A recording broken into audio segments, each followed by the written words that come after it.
Hi cookie friends, it's Hanya here. Welcome back to my YouTube channel. In this step-by-step cookie decorating tutorial, I'll walk you through how to decorate these festive fall-inspired teacup cookies. I'm super excited about this one because it includes my favorite cookie decorating technique, wet on wet royal icing decorating. I also paired these teacups with cute little mini apples to tie it all together. Let's get started. Here are the shapes that I'll be decorating. Now, folks, if you don't have these exact cutters, don't panic. This design, it's easily adaptable to any teacup shape that you might have. Here are the colors that I will be using to decorate. You can find both royal icing recipe and cutout cookie recipe on my blog hanyelas.com and also here on my YouTube channel. Let's get started by dividing the cup and the mouth, and also dividing the cup and the ear or the handle. I don't know what you call it. Is it an ear or a handle? I'm using 15-second consistency royal icing here, and I colored my royal icing with this lovely tan color. We're going to ice the whole thing except the mouth with this color.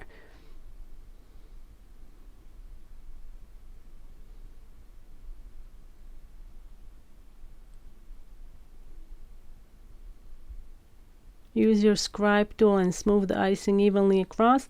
Once it's all nice and evenly distributed, take a light orange icing and flood that oval shape here. And I'm not waiting for the tan color to crust. I actually want that color to be still fluid because we're going to be using wet on wet, creating a lovely leaf pattern onto that tan color. So I'm going to make sure that it's still fluid, so we're not letting it crust. Now I'm going to pick up blue royal icing, and I'm piping 5 kind of dots or oval shaped dots. Oval shaped dots doesn't make sense, right? Onto the wet icing, starting with a single dot or single oval shape, and then piping 2 more sets. So we need 5 oval shapes like this, and then use your scribe tool and run it through, starting at the very middle, in the middle of that single dot, and dragging the tool down the middle.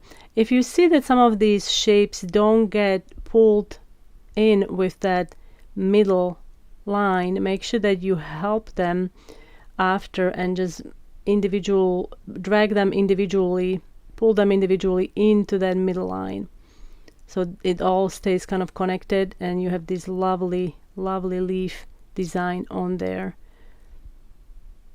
Now I'm adding a zigzag line in the middle and also onto the handle. This zigzag line is going to act like a barrier or a support beam, so we're not going to get cratering or dimpling in our royal icing. I am going to outline this section and flood the middle with 15-second consistency icing. I'm using same icing I used for the cup.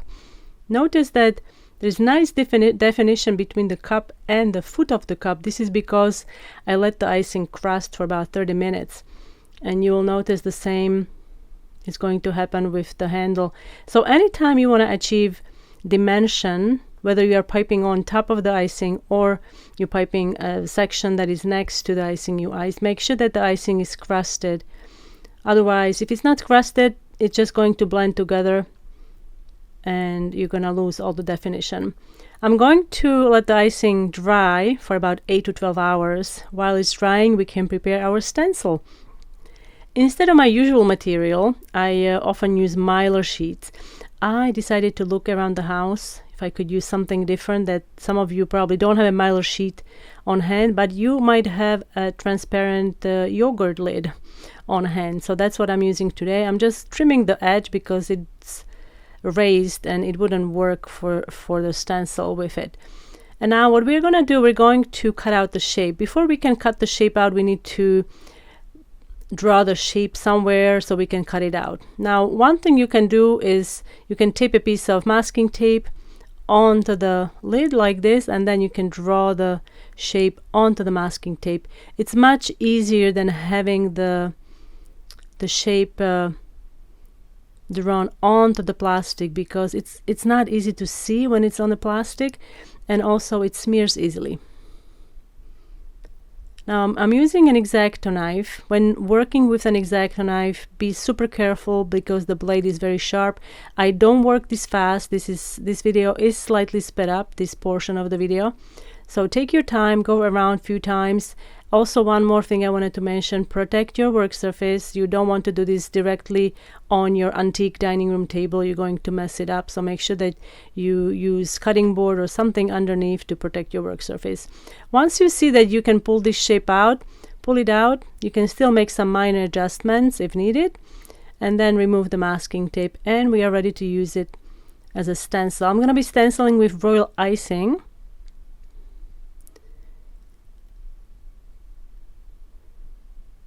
And there, look at this beauty, and we are ready to use it. So before you can stencil with royal icing, make sure that the icing underneath, icing that you're stenciling onto, is fully dry, because we have to apply light pressure onto the surface to spread this icing across.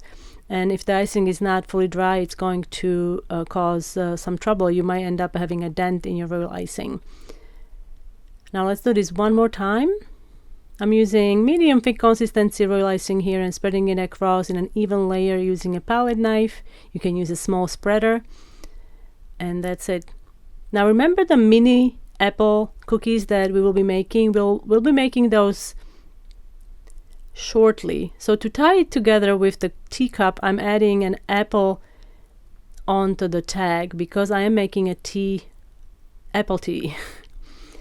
Now let it rest for about 5 minutes, and then you can make stem. And then to make the leaf, you're going to need piping consistency icing. Press the bag with the seam on the side, and then make the beveled cut like so. It looks like a pedal tip with the long end of the beveled cut on the seam side, and then turn the bag so the seam is facing the ceiling, and you can pipe the leaves.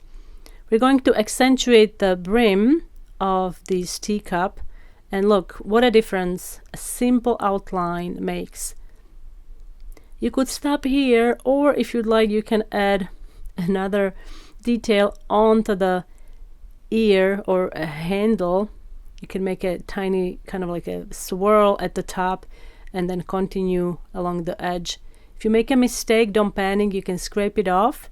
Remember, this icing is fully dry. If your icing is not fully dry, however, if it's just crusted and you make a mistake like that, it's harder to scrape it off without messing that base icing.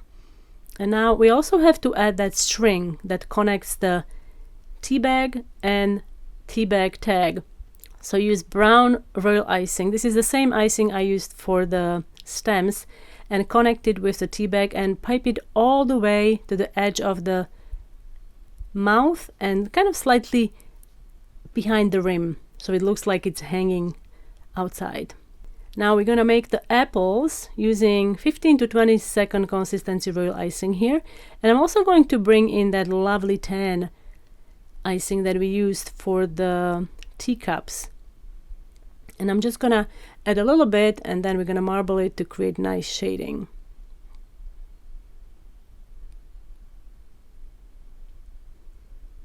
And after this, we can let it crust for about 10 minutes, and then we can add the stem and the leaf. To make the leaf, I will be using same icing I used for the tiny little leaves on the apples on the tea bag tags. Again, seam is facing up, and there. Let's have a look what these look like. Aren't they gorgeous? I absolutely adore how these turned out.